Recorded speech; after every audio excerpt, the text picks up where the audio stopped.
All right, well, welcome to the Potential Leader Lab podcast. I'm your host, Perry Maughmer, and I'm joined today by Eric Pennington. Now, Eric, I typically what I do is I'll introduce you so the folks know who you are, and then I'll kind of let you explain how you got where you are, what you do, how you do it, why you do it. Okay? Cool. So Eric is the founder of two things. He's the founder of Epic Living, and he's also the managing partner at the Spirit of EQ, focused on emotional intelligence. And so at this point, I'm going to let Eric tell you kind of what both of those mean and why he does what he does. So Eric, fill us in. Sure. So the shortest part is probably the Epic Living piece, which I founded back, I think it was 2006. And it really was the birthing of an entity to help me kind of find a way to help others as it relates to this thing called life. And a lot of focus on leadership development. But quite frankly, Perry, and for your audience, it really was kind of a tool to line me up as well as an entrepreneur, as a practitioner. So there were a lot of trips and falls and ups and downs and all that other good stuff. So along the way, the learning journey, I really got connected into well-being and the idea that just my focusing on helping people from a leadership perspective had some gaps, and that was personal, right? I mean, it wasn't that I didn't think that there was enough value in leadership development. It was, excuse me, it was that I felt like I needed to be doing more with it as well. So fast forward, as I can't clear my throat, fast forward, I met Jim and Lynette Vave, who are the founders of EQ. And we hit it off. And long story short, they asked me to come on as a managing partner. This was probably about 5 years ago or so. And their focus, or our focus at Spirit of EQ, is on the emotional intelligence component of human development. And we've been kind of rocking and rolling since, between doing podcasts and workshops and cohorts and things like that. Our mission is to move the needle and helping people understand the foundational, how would I say it, learnable skill of emotional intelligence. So how's that? That's awesome. Yeah, and I love the last thing. It's the fact that it's a learnable skill. You know, when somebody says, you know, somebody's not emotionally intelligent, it's not like, well, it's not like there's nothing they can't do about that, right? Exactly. All right, so I have something I'm going to spring on you, right? So I take this to all of my meetings, and I thought, what better place to talk about this? So this is a bowl that has been repaired. It's called Kintsugi, and it's a Japanese art of repairing broken pottery and then layering on. They use lacquer and then gold dust. And the whole theory is that once it's repaired, it's actually more valuable because it's not perfect. And so when I take this to my meetings with folks, I say we have our best meetings when everybody shows up broken. Wow. And I think that when we're talking about emotional intelligence, and you can speak to this more than I can, just getting people to recognize the power in being broken. And that instead of the facade of I have all my shit together, I know everything, I'm in complete control, you know. So can you talk about how you see that show up for people? Well, that's a brilliant tool, and it's actually quite beautiful, Perry. I mean, from my view of my eyes, and that's really in concert with this idea that, you know, the first steps are that recognition that no, you don't have it all together. And quite frankly, I would tell any person, if you meet someone that is appearing or posing as if they have it all together, they're lying.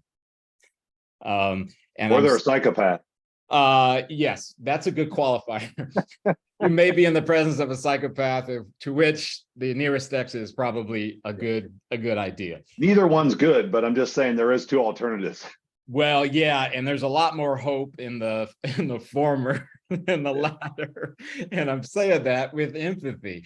Well, here's the deal, Perry. I mean, if I come to you or I come to a group situation and I feel like I've checked all the boxes, it would beg the question, then what the hell are you doing here? Right. And I'm saying that with a little tongue in cheek, but the reality is, I don't think until you can see that you've got areas of deficiency, areas that need improvement, it's kind of a futile exercise, right? And here's the interesting thing about emotions. Emotions aren't moralist, or they're not impressed by us, right? It's not that they say, well, because you're so together, we're just going to hold back on how many we throw at you based on every event that you encounter in a day.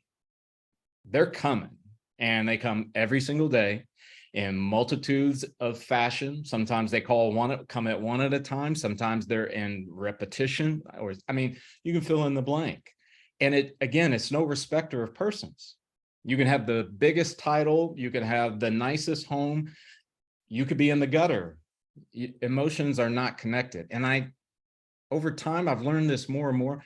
Actually, that's really good, because it almost demands us to be humble. And to your point with coming into a meeting, coming in and saying, you know what, I've got some broken pieces, I've got some scars, I've got some issues, is that healthy form of humility. Said, I'm here to come to work, versus, to your point, someone who thinks that, again, they've checked all the boxes, or they've kind of arrived at some point, which again is not the case. Yeah. And I think, to your point, there's something you said there. They come at you multiple, there's multiple ones coming at the same time, right? And I think that ability to be that emotional granularity, like developing that your own sense of what am I feeling, and then digging into, okay, let's get into, because what I'm feeling is irrelevant to the context of why am I feeling it, because what I'm feeling, I don't want to act on, right? Because that's part of this process. Is if I get angry, I just don't want to act on the anger. I do, though, and I think emotions are, and for me, emotions are powerful. They're powerful indicators, right? So if I'm angry, then I have to be able to, in the moment, figure out, well, why am I angry? Like, what is making me angry? And let me think about that, as opposed to the emotion itself. And that's a little bit of that psychological flexibility, right? It's the ability to be present with my emotions, my sensations, and my thoughts, and accept them, be they good or bad in my judgment, but still move forward towards my goals in accordance with my values. Yeah. Right. And there's a very I use analogies around exercise a lot, and it's because they're so rich, full of things that can teach us. Some out there may be listening to you and I, even early on into your podcast, and going, I can't do that. I can't do that. I'm not comfortable with that. Well, to that person, I say, awesome. You're probably right exactly where you need to be. Now, in our work at Spirit of EQ, the work that you do and the multiple facets of that, we want to help you. I'll go to the gym with you. If you say, I can't lift a 20-pound dumbbell, that's okay, because they got 5-pound dumbbells. Let's start there. So this is not, Perry, and I know you know this because we've known each other for so long. This is not a case of, I've done my work in EQ and now I am at this level and all is moving like I desire. No, it's an ongoing thing. And I think that exercise analogy, the weightlifting, is an analogy that really resonates with me, because it's like, you got to keep going. You have to keep going because you're building something, right? And I think, and it just came to my head as you were talking, is like, everybody's got their different cadence, they got different circumstances and all the rest. The only people that should feel bad, if I could say it that way, is if you're just refusing to do the work, refusing to show up, because we all have this in common. We're all dealing with those emotions every single day. And with that, okay, so let's take that to the next step, which is, you and I are both, of a certain age, right? And so we can remember, at least I can remember when it was, not overt, maybe not overtly, but you don't bring your feelings to work. Like, we had a saying early on in my career, I'm sorry I hurt your feelings, you shouldn't have brought them to work. Right. And in a positive manner, we're kind of moving beyond that, but I still see I think intellectually, everybody agrees that we bring a whole person to work, and there's going to be emotions as part of that. But I still find a lot of uncomfortableness and pushback when we get into the real application of that theory at work. Because my belief is part of leadership, part of leading, right, is managing other people's emotional states. Because it's my theory, and it's backed up by lots of research that I didn't do, which is people do their best work when they feel good, right? Yeah. I tell people all the time, nobody gets their ass chewed and then turns around and goes, I feel really good and I'm going to knock it out of the park. Like, those two things just don't go together. And No. so I tell people all the time, I'm like, so the reality is, if you're trying to move people forward, your best bet is that they feel good. And so what do you see when because you work with a ton more people than I do in this space, when people say they want to pursue emotional intelligence and they say, hey, we're open to it and we want it to happen, and then when it actually starts happening, are they still in that mindset of, oh, this is awesome and we're going to keep doing it? No, you know what, Perry, what I've noticed in many areas, and it's certainly a blend, because there's some of the really, awesome stories that, you'd want to write a book about. But I think one of the dangers in emotional intelligence is that it's gained popularity. And that's a two-sided coin. The positive side of the coin is that, wow, we're aware of it. Wow, we're hearing that it's important. The other side of the coin is, it's almost this, I'd say it connects into our current fascination with artificial intelligence. I can just put this in and I get an answer. Well, anything that's truly meaningful and is going to stick doesn't happen like that. I mean, and again, sorry to disappoint any of you, got your audience that might be AI obsessed or believers, followers, what have you. And what happens is I think there's a certain level of disappointment when there's no manual, there's no textbook. I wish there were, right? I mean, in some senses, because then we can have but the reality is, human beings, we're so diverse, and your experiences at age 10 and my experiences at age 10 are more than likely apart, right? So I think a number of organizations and individuals, they like the idea of it because they've heard about it, they've read about it, and they've got that, how would I say it? They've been given this information that says, if you are highly emotional intelligent, whatever, you're going to get these results. And we always want the results. It's no different in the exercise realm. If you do this, this, and this, you'll have abs of 6, right? And we see the abs of 6. I want that. We don't spend as much time on, well, it's a process. In the beginning, you're going to hate it. I mean, you are really going to hate it. And you're going to hate it maybe twofold. One, it's going to hurt. It's going to be painful. And number two, your brain is going to resist.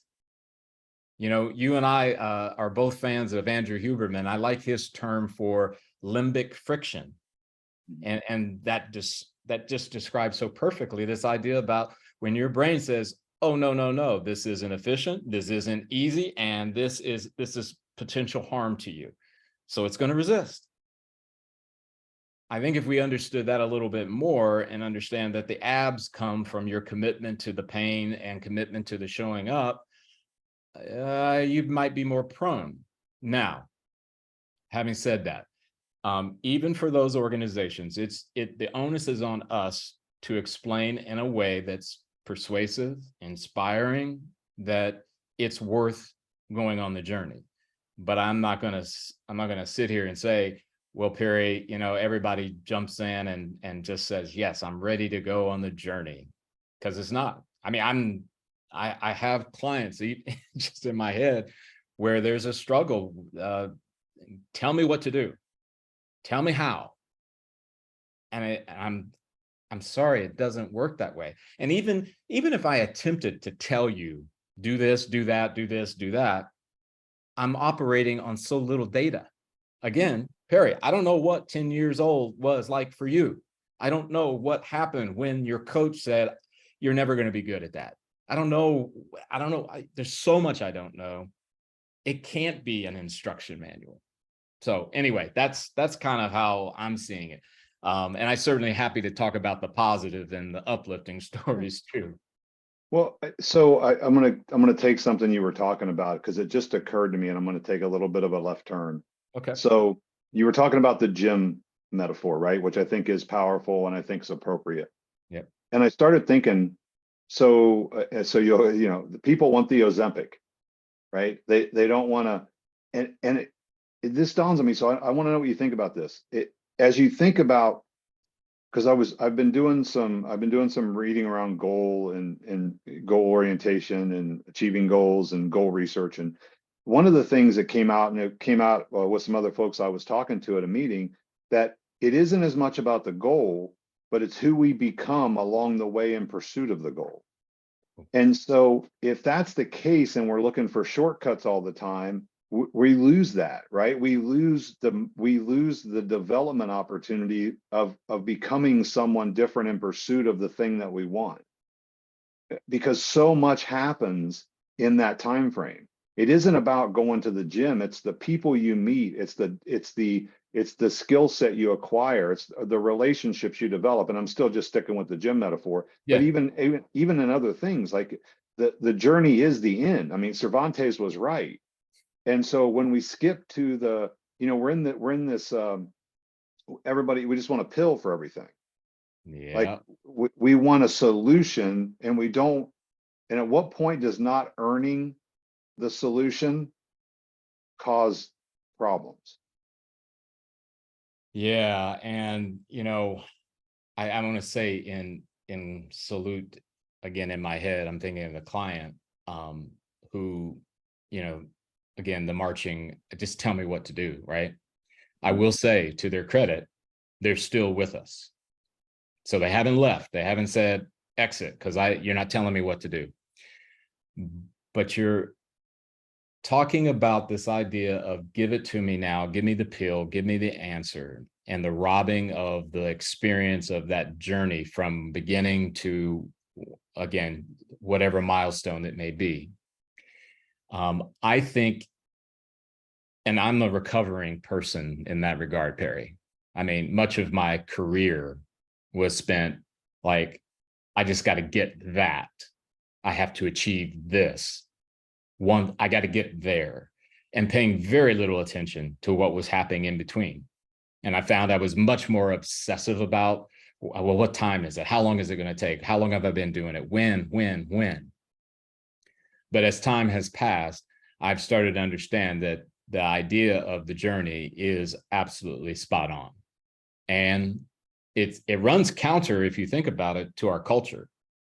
I mean, I used the example of AI. I mean, and even if you didn't want to go there, you could talk about Google. I mean, you could do a search engine and find just about anything you want in about 5 seconds. And that's not my call against technology and all of that. It's just, I find that we in our advancement, we've gained a lot of wonderful tools and a wonderful processes that have moved us along. But at the same time, and this is the part that concerns me, we've lost this curiosity, reflection.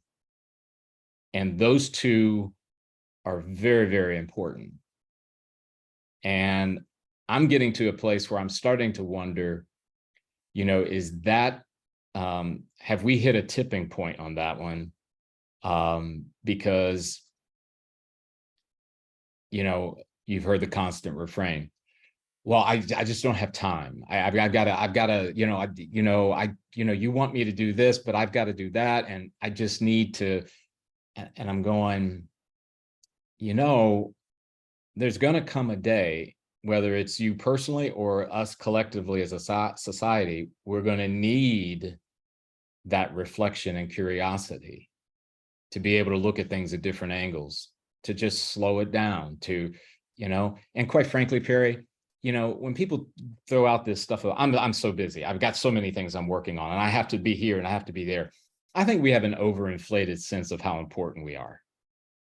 I mean, really? I mean, I get it. Are you working on solving the Ukraine-Russia war? Okay. I might say your time crunched compromise. But Perry, most of us, yes, you do have time. You have time to reflect. You have time to consider. You do. It's just what's behind it, right? What's behind you saying, what's behind you not giving that time? Yeah, I challenge folks all the time on that with the statement about time, and I think it comes down to comfort, right? So I think that a lot of times we don't want to stop being busy, because then we have to sit with our thoughts. And our mind is a dangerous neighborhood we should never go into alone. And I think that a lot of folks subconsciously know that. But Carl Jung said, until we make the unconscious conscious, it will direct our lives, and we will call it fate. Whew. Right. And so that is the driver, because you said all the stuff you said is true, right? Is that the tyranny of the urgent, right? Well, we are fighting our brain, because our brain is hardwired for judgment, because evolutionarily that was our survival depended on it. Yeah. Right? So there is a certain amount of attention that we have with our own brain, and that's why we have to understand it, because we do have to be if we're not the conductor, we're the passenger. And oftentimes we go through our lives much more the passenger on the train than the conductor when it comes to what we think we're doing. Yeah. And yeah. And so if we want to intentionally do this, we do have to challenge our brain. Like, we have to we can't believe everything we think. Yep. And that's a struggle, because ambiguity, uncertainty, all the things that go along with curiosity that you mentioned are foreign to us, to our survival. Yeah. And in my process, what I do with people is explore, experiment, evolve. And those first two you spoke to. I mean, exploration. When's the last time you did something for the first time? Right? And how much time do you spend exploring, not searching? Searching indicates I'm looking for something specific. Exploration means I want to go out and look at everything. Yeah. And then I'm going to do some experiments. Well, experimentation requires failure. And everybody, while they think they are okay with that, I don't know many people who fail their way to the top, right? They're not emotionally comfortable with the anxiety and the emotions surrounding failure and how that makes us look. So we fight to be right, right? We defend the hell out of everything we come up with, because if we're not right, the alternative to that is not good for our ego. Yep. And so all the very things we need to evolve are against our nature. And that's to me, that's why the emotional part of what you guys do is so dramatically important, because unless we understand that part of who we are and figure it out and understand how to work within that realm, use those, paint a picture for ourselves, use emotions as something to indicate, understand how to paint that picture. Yeah. And use them to support us instead of fighting against them, we have no hope. Yeah. And what's interesting too, Perry, this idea of it's that intentional action within your brain, right?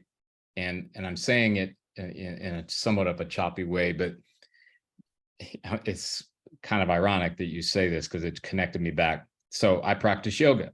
And as you know, with yoga, that entails poses and balance and all the rest. Well, I'd love to tell you that I could be this video that's shown to every person doing yoga about how to be balanced at all times, but it's not true. And just the other morning, I'm trying to hold this pose, and I'm rocking, and I'm trying to stay up. And I felt that pressure of, oh, I'm screwing up. And I think I'm just gonna we have to leap into action at that point and say, all right, you're right, you are off balance. That's okay, because guess what? This is not a show. This is not being videotaped, whatever. This is a practice. So keep moving. Today is probably not your day with that particular pose. And I do believe, Perry, we should be talking to ourselves more often. We should be having that dialogue, because if you think about it, my brain in that situation is saying, failure not good. It's not going the way we want. So let's stop. Let's not do this. But our brain, again, is not, it's not the, you use the conductor versus the passenger. We have the power given to us to override that, right? And it's hard. Yes, it's hard. But I mean, my gosh, Perry, where is it? I never got that memo or that meeting notification saying this is the class on how to make life easy. And I think if other people, if they were honest, if we all could just, again, let's put down the mask. There's no camera rolling. We all would agree life is not easy. It's messy. It's hard. Yeah, and but that's what makes it so wonderful. Yes. Right. Yes. At the end of it, those are the best parts. I mean, it's back to the bowl, right? I mean, I tell my kids, I said, look, I would not wish my life on you, but I also would not change anything about it because it got me here, and here is pretty cool. Yeah. Right. Absolutely. And so, when I work with clients, I'm like, look, I don't have answers. I can just tell you all the things I did that didn't work. And I can share with you my experiences, but you have to go figure out what's going to work for you. And that's the hard part of all this, right? Is that as you said earlier, there's so much you don't know about people. So you can give them frameworks and tools, but at some point, what my hat says, that's what we got to do. Yeah. Like at some point you can give everybody the complete set of tools and the insights and the back and the support and all of those things. It amazes me because we both do with the same type of work, different areas, but same type of coaching work. Yeah. And oftentimes people are like, oh, is there a book? Do you recommend a book? Do this? I'm like, look, hey, you've read enough books. There is nothing other than making a different decision at a certain time that's going to help you. So unless you're going to hire somebody to walk around with you 24/7 and smack your hand every time you reach for the chips, I don't know what to do. Like, I don't know what else there's no more help for you. It's all these micro decisions. And I tell people, you have to decide when in 1,000 times a day, is this what I want most or what I want now? Yeah. Yeah. And the one is really hard. It's the marshmallow test, right?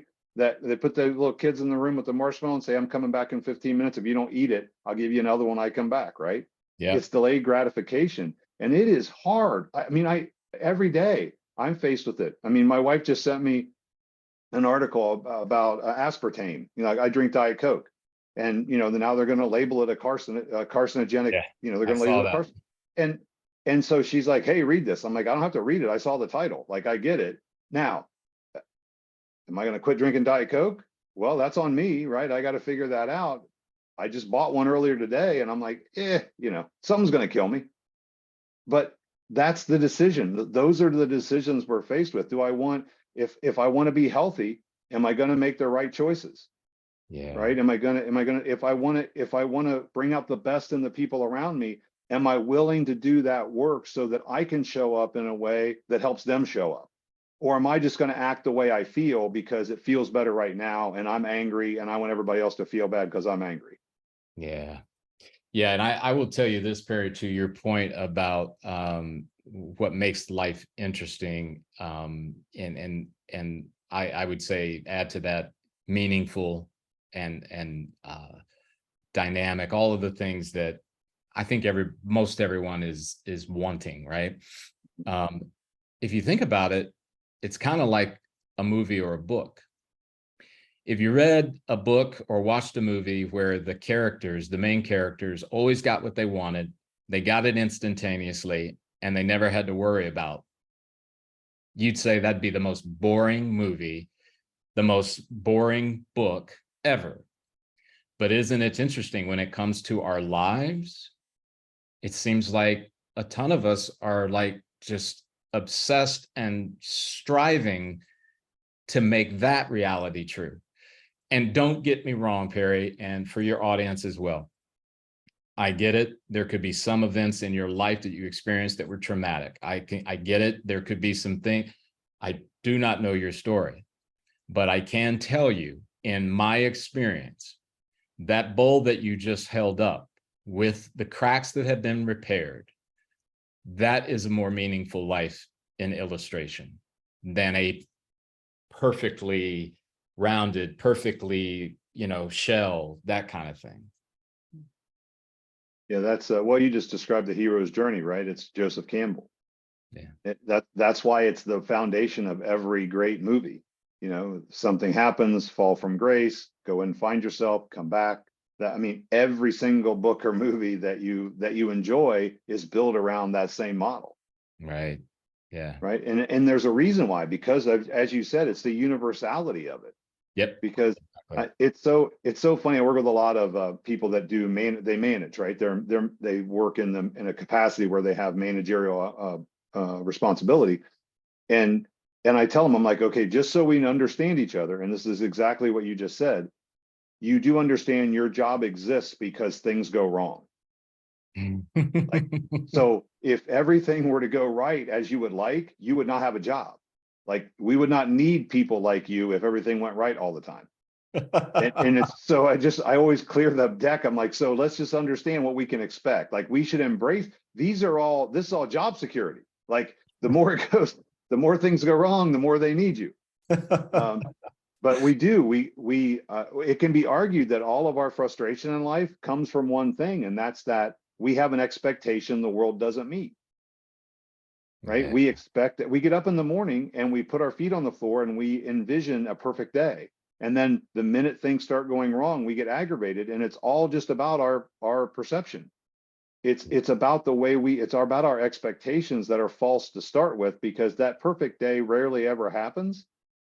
Now, I will tell you, I did have a perfect Thursday one time. I tell my wife this all the time. We went to Florida and we referred to it as a perfect Thursday because Right. everything went swimmingly. So it lives in infamy as a perfect Thursday.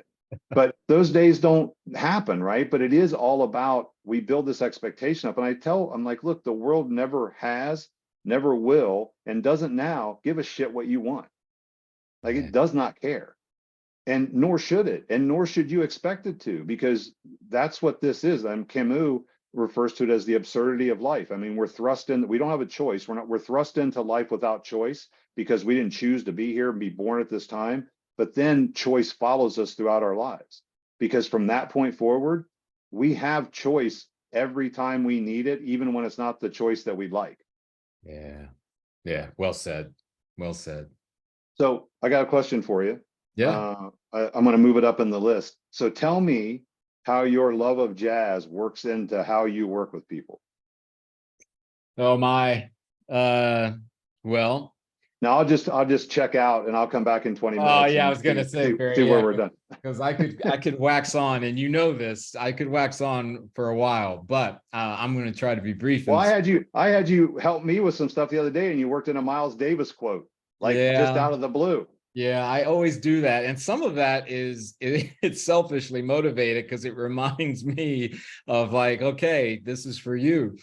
Because here's the thing. Jazz as a genre of music is pretty widespread. It's not any unlike rock. There's classic rock, there's heavy metal, on and on and on. So the particular type of jazz that I like, Barry, is something called modal jazz. And that does fit typically into the Miles Davis realm and to the John Coltrane. And there are modern artists now that Matthew Halsell, a British guy, his music is this way. But really what's most powerful about it is if you ever listen to that music, not all songs, but there's a general use of holding notes and the space in between. And it's that liminal space that has always attracted me. It's the playing of that note and the anticipation of what will be the next, and the magic happening in between it. There's and I'll probably butcher the quote, but Bill Evans, one of the greatest pianists ever, right? They asked him about what he liked most about composing and the type of genre that he was in. And he said it wasn't so much that it was the notes that he played, it was always what was going to come after. And when you think about it, in our work anyway, we do oftentimes tell people about the importance of developing a pause. And that's all based on a blend of science and art. The science of it is that when you feel an emotion, your brain is going to release all kinds of chemicals, hormones, and peptides. And it can vary.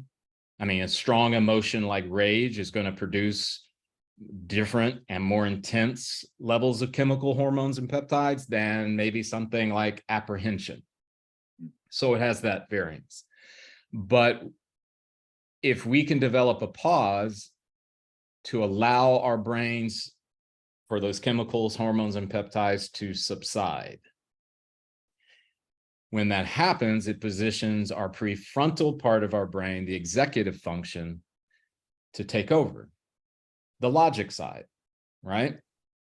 Here's a great example, and I've used this before in other settings, is that you and I, Perry, are driving on a freeway, and let's say we're a mile apart, but you get cut off and I get cut off at the same time. You feel fear, I feel anger. That's what my emotion. Your emotion is fear. If, Perry, you react immediately while those chemicals, hormones, and peptides are flowing, you are more likely to make a bad decision because you're reacting in the moment. A la, I'm afraid, slam on the brakes right now. Not realizing that maybe there are 3 cars that are not going to be able to stop in time because of that. Use mine. I'm angry. I was cut off in traffic. I decide I'm going to use my pause. I'm going to wait. Maybe it's 5 seconds, maybe it's 6 seconds. Everything starts to calm down. I'm just going to take a deep breath. I'm going to choose to think that maybe that person didn't see me. I'm going to choose to think that there could be something wrong, but I got to get to that meeting. I'm going to chill. I don't think it takes very long for your audience to go, well, the better decision was obviously, Eric, you pausing, right? Well, guess what? I'm not that special. All of us have been given this to be able to use. Get it? Some people are not familiar with the tools and they haven't been taught and all that. They haven't learned yet, but this is a learnable thing. So jazz, in my mind, for my connect, is that art of I can wait a little bit. I can allow this thing to calm and then move. And it's always been that sort of descriptor for me that has helped me understand the importance of it, even in a world that thinks that we should be running until we can't run any longer, right? That we have to keep going. We have to push, push, push, push. So it's all about the space in between. Space in between. Yeah. Yeah. No, that is it's Viktor Frankl, right? That's where we exercise choice. Mm-hmm. It's, that event plus response equals outcome. So we can't choose the event, but we can influence the outcome by our response, and it's being intentional about, again, what do we want most. And I think it is back to, I'm fascinated with psychological flexibility because of the power. And I love the 3 components. It's sitting with your, and you mentioned, and I think what we the granularity part of this is, it says you sit with your emotions and your thoughts, and it also, the third part is sensations. Like, I don't think we think enough about that, the physical manifestation of emotion. Agreed. Right? The sensations that we feel, the flush, the sweaty palms, the whatever that is, and being aware of why that happens and being able to sit in that moment and think, okay, this is all happening. I'm completely present with all of these things, but I'm going to act in accordance with my values that furthers me towards my goals. I'm still, despite all the stuff that's churning, I'm still going to act in accordance with my values. And that's the thing when you give that example about the two people, you know, if we really are clear on our values, and I'm clear, I have three, right? Humility, integrity, and courage. Those are mine. And so if I'm always going to act, if I always keep those in the front of my mind, no matter what situation I'm in, I'm always asking myself, am I acting with humility and integrity and courage? Yeah. And I think that if we all could figure out what that is for us and exercise that intention, that choice, right? I won't even say discipline, because it's really just a matter of choosing, and choose to act in alignment with those things, we would be at peace with our lives much more than we probably are. Yeah, I would agree with that, Perry. And again, I would stress, you know, and I always, my heart goes out to those that maybe have never heard it before, or who, you know, it's, well, I'm not sure I get this. The practical side of this equation, you mentioned it in the choosing, right? I far too often, I see people who are in this place where there's a belief that it's not all victimhood, but it's like I'm rendered to either X or Y. And I believe duality makes sense in its appropriate place and time, but far more of life is non-dualistic in nature. And I think our lack of willingness to go to that place, because that implies that there's mystery. I mean, my example of the notes, right? The space in between, there's mystery there. There's anxiety about what could be next. I might think what could be next will be awesome. You might think, I just don't know. You know what, this makes me nervous, right? But going back around to what you said earlier, this intention of you've got to do the work. You can develop this. And for your audience as well, Perry, at the beginning, when I began to intentionally work on some of the things that now it's been 10 years ago, right? It was clunky. It was embarrassing. It was like, oh my gosh, I got to try again. Oh my gosh, I got to try again. But just like that brilliant jazz musician, it gets to a place where it's a part of them and they don't even think about it. It's a part of them, right? Think of the greatest baseball hitters, right? They don't get up to the plate if they're a professional and go, okay, I need to hold the bat at the end where there's a knob. I must put my knees at 45 degrees angle and look straight at, no. It's like, okay, I know Perry's pitching today. He's typically going to be throwing sliders. All right, I know what I need to do if he's going to throw the slider. If he starts throwing curveballs, I need to just position my hips a little different. It's happening. So if a person is committed to the work and continuing that, they'll get to a point where it'll be like that. Things can happen in an instant. You know, someone calls out, insults you. You're going to be able to rapidly go, okay, I'm feeling anger right now. Is this the right time for me to say something to Perry, or do I need to pause? You know what? Pausing is better because we're an audience of others. Hey, Perry, hey, could we talk about this offline? Just you and I, maybe after the meeting? Great. What, 5 seconds, 10 seconds, right? I think some people have an illusion that there's this, okay, now I have to, and oh my gosh, I'm not going to be able to. And what happens if this? Let the clunkiness and the missteps and the embarrassment happen, because eventually it'll be replaced by that mastery that we want. Yeah. And I think we won't, but we could slide into some transcendentalism here, because I'm reading right now about Emerson, and they call him the first American Stoic. And it's really interesting reading. But I think that I thought about this for quite a while, about being in a role where you're leading.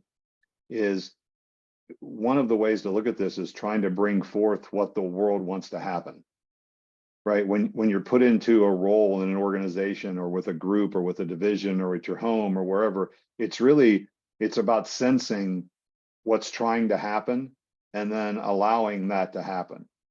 And to me, that's the ultimate in humility, being willing to be taught by the universe. And I think that the jazz piece falls in, because there's very rarely, correct me if I'm wrong, a leader in a jazz band. Oftentimes, right? No. And I'm going to let you continue that thought, and I'm going to give you a Miles Davis story. Well, good. That's just, that's my theory, is that often I think that it's very interesting, because I think that leadership is evolving into something that you do, not something that you are. I'm very much, my thinking right now is along the lines of this: you should always use the terms lead and manage as verbs and not nouns. Right. Yeah. Right.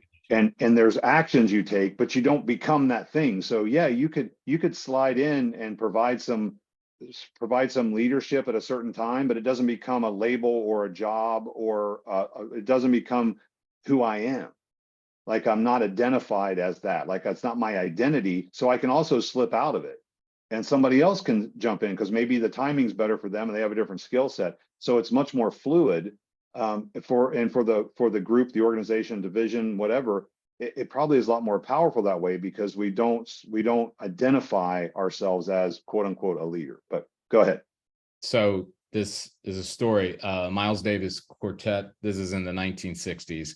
He was surrounded by brilliant musicians, but there was a young pianist by the name of Herbie Hancock, right?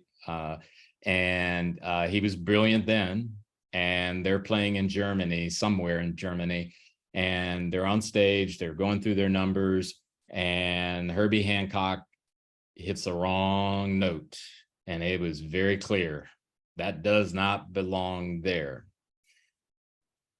Miles Davis, who was never considered to be one of the sweetest individuals on the planet, looks across the stage at him. And there's interviews out there where Herbie Hancock basically said, I thought I probably ought to get ready to be flying back to the United States.